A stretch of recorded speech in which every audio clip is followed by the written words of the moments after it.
Zainab Harake binisita ang BF na si Ray Park sa Japan.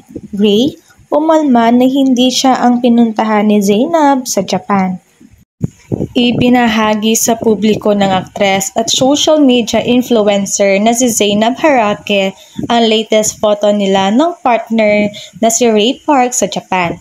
Binisita at pinuntahan kasi ng aktres na si Zainab ang kanyang boyfriend na si Ray Parks doon.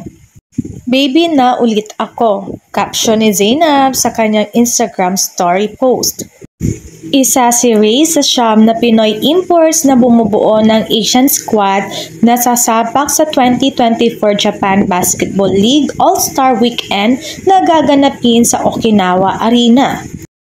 Ngunit may himig na pagsiselos ang tanong ng basketballistang si Ray Park sa girlfriend niyang si Zainab Harake kung siya ba talaga ang dahilan ng pagpunta niya sa Japan. Noong January 11 ay nirepost ni Ray ang story ni Zainab ilang oras matapos dumating ang aktres sa Japan. "Ako ba talaga o si Bruno ang pinuntahan mo dito sa Japan?" Caption ng basketballista.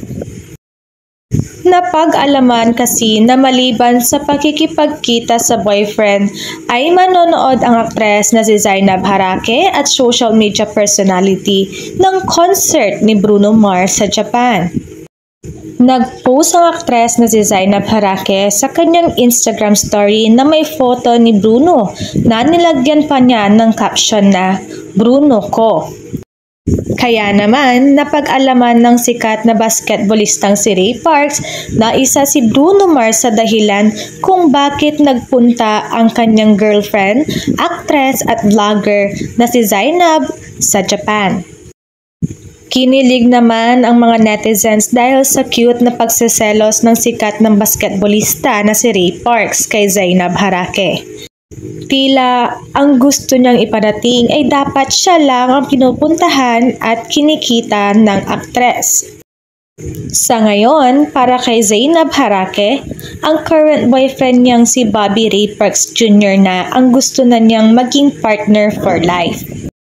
Kahit kadalasan ay nasa ibang bansa ang kanyang basketballistang boyfriend, pero sa maraming buwan na rin nilang pinagsamahan, tila mauuwi na ang kanilang relasyon sa kasalan. Dagdag pa ni Zainab, sobrang araw mag-alaga ang kanyang boyfriend na si Ray at lutang ang pagiging father figure nito sa kanyang dalawang anak. Kaya naman super happy si Zainab.